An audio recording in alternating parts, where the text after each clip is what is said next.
여러분, 많은 분들이 남에게 줄 때 그냥 주면 안 되는 것과 얻어올 때 그냥 얻어오면 절대로 안 되는 것에 관해서 잘 구분을 하지 못하시는 것 같더라고요.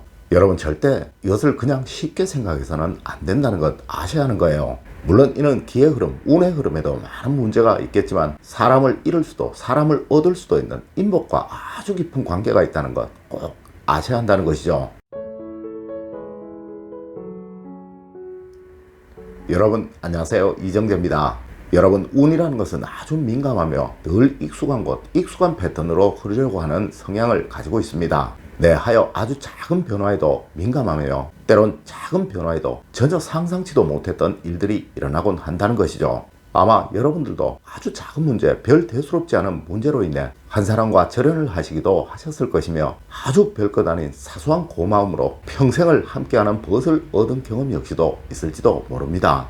여러분, 특히 이것이 이 집안에 드리는 물건, 또 내 집안에서 내보내야 하는 물건이라면 아주 신중하셔야 하는 거예요. 이는 여러분뿐만 아니라 그 물건을 얻어간 사람에게도 큰 영향을 미칠 수 있는 것이니까 말입니다. 첫 번째로, 가전은 무조건 돈을 조금이라도 주고 받는 것이 좋습니다. 여러분, 우리는 참 이런 경우를 많이 겪고 또 많이 봅니다. 넓고 좋은 집으로 이사를 가서 새로운 가전을 들여놓으려고 기존에 있던 가전을 주변 친지들이나 친구들에게 주는 경우를 말이죠. 물론 이런 경우 쓰지 못할 물건, 버려야 할 물건을 주는 경우는 없을 거예요. 모두 나름 가치가 있는 것들이죠. 여러분, 이 물건은 여러분의 기운과 조화가 잘 맞아 여러분을 더 넓고 더 좋은 집으로 이사를 갈 수 있도록 해준, 또 어쩌면 금전적 풍요를 만들어준 그 물건일지도 모른다는 것입니다. 하여 우리 조상님들도 부잣집 물건은 무엇이든 얻어오는 것이 좋지만 가난한 집, 망해가는 집의 물건은 그 무엇이든 얻어와서는 안 된다라고 말씀도 하셨었죠. 맞습니다. 이것은 부잣집의 물건이고 또 이 집을 부자로 만들어준 물건일지도 모른다는 거예요. 한마디로 여러분의 운을 나눠주는 것이죠. 여러분, 꼭 아셔야 합니다. 운은 절대로 공짜로 얻어오는 것이 아니에요. 그 물건에 있는 운이 살아나도록 만들기 위해서는 반드시 그 가치를 치러야 하는 것이죠. 여러분, 하여 조금의 돈을 지불하시든 아니면 식사라도 꼭 대접을 하셔야 하는 것입니다. 이 행동은 당신이 준 그 물건 내가 소중하게 사용하겠다라는 의미이기도 하며 또한 감사함을 표현하기도 한 것이니 당사자 역시 흔쾌히 이 물건을 기분 좋게 줄 수 있을 것이니까 말입니다. 물론 이렇게 돈을 지불하고 가지고 온 물건을 함부로 취급하는 경우는 없을 것이며 나중에 괜히 이 물건으로 인해 의가 상하는 일 역시 없을 것입니다. 두 번째로, 옷은 외투가 아니라면 웬만해서는 주지 않는 것이 좋습니다. 여러분, 꼭 아셔야 하는 것이 풍수적으로 이 옷은 두 가지 종류로 나눌 수 있다는 것입니다. 내 몸에, 내 피부에 직접적으로 닿이는 것과 단지 겉에 걸치는 치장용으로 사용되는 것이죠. 여러분, 하여 예전에도 두루마기는 많이 빌려입기도 하였고 또 얻어입기도 하였습니다. 하지만 한복이나 안에 입는 옷의 경우라면 아주 특별한 경우가 아니라면 그 누구에게도 나누는 것이 아니었다는 것이죠. 여러분, 그거 아십니까? 지금이야 옷을 행거나 옷걸이에 보관을 하지만 예전에는 옷을 서랍에 보관을 하였죠. 그때는 옷을 놓는 곳의 위치도 가족의 서열에 따라 달리 했다는 거예요. 예를 들어 남편은 맨 위에, 그 다음은 아내, 그 다음은 장남의 순서로 말입니다. 여러분, 그만큼 이 옷은 사람의 기운이 많이 묻어 있는 것이며 또 알게 모르게 정이 많이 쌓이는 것입니다. 여러분, 혹시 이런 말 들어보셨나요? 옷을 얻어 입혀가며 키웠다라는 말입니다.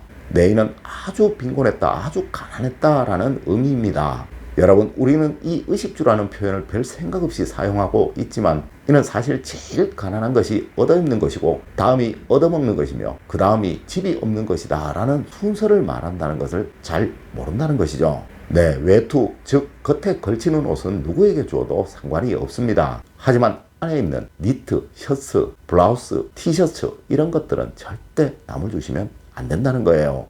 이는 운에 아주 좋지 못한 영향을 줄 것입니다. 세 번째로, 책은 절대 의미 없이 주어서는 안 되는 거예요. 여러분, 이 책 역시도 풍수학에서는 두 가지로 나누어 생각을 합니다. 학문을 위한 책이냐, 영을 위한 잡지나 서적이냐라고 말이죠. 물론 후자의 경우라면 그냥 버리셔도 상관이 없습니다. 하지만 전자와 같이 학문을 위한 것이었다면 이는 그 사람의 번영을 상징하는 것이며 또한 성취와 성공을 의미하는 거예요. 하여 현대에도 성공한 사람, 부유한 사람과 이 책을 연관시키는 이야기들이 참 많죠.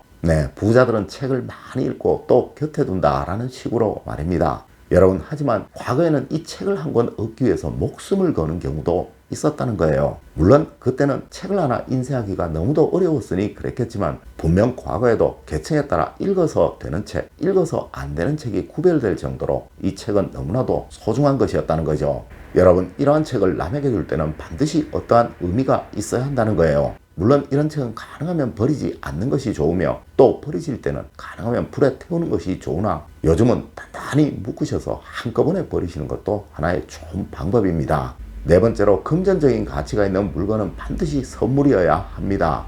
여러분, 돈과 환전이 가능한 것은 그 어떠한 것이든 남에게 그냥 주어서는 안 되는 거예요. 네, 하여 이는 반드시 선물이어야 하는 것입니다. 네, 간혹 돌아가신 분의 금반지 또 금으로 된 물건들을 가지고 와서 걱정하시는 분들이 많으시던데요.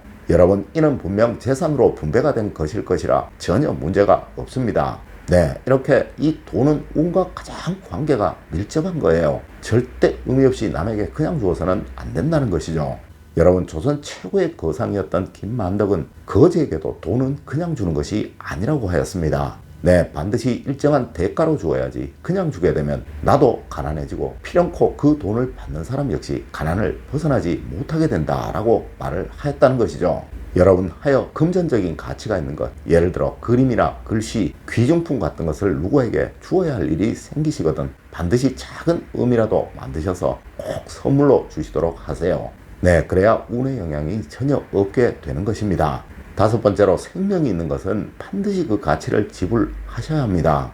여러분, 생명이 있는 것은 그 어떠한 것이든 절대 책임감이 없이 집안에 함부로 들여서는 안 되는 것입니다. 네, 그것이 동물이든 식물이든 일단 내 집안에 들이게 되면 또한 내가 품게 되면 무조건 건강하게 생기가 잘 살아나도록 만들어야 한다는 것이죠. 여러분, 예전 제 영상에 이런 댓글이 달린 것이 있더라고요. 병든 애완견을 집으로 데리고 와서 잘 보살펴주고 건강하게 해주게 되니 집안도 번영하고 가족들도 아주 행복해지더라 라는 글이 말이죠. 맞습니다. 이분은 책임감을 가지고 생기 있게 건강하게 잘 길러주었으니 당연히 그러한 거예요. 여러분, 풍수를 판단할 때 번영할 집에서는 뭐든 건강하게 잘 자라게 되고 또 생기가 흘러넘치게 됩니다. 하지만 그렇지 못한 집에서는 늘 식물이든 동물이든 계속 시들어가고 또 병들이 생기게 되죠. 하여 이런 생명을 가진 것들은 절대 누가 공짜로 준다고 하여도 책임감이 없이 함부로 얻어와서는 안 되는 거예요. 네, 책임질 수 있는 행동, 이것이 바로 운을 부르는 풍수이며 또 번영을 부르는 풍수인 것입니다.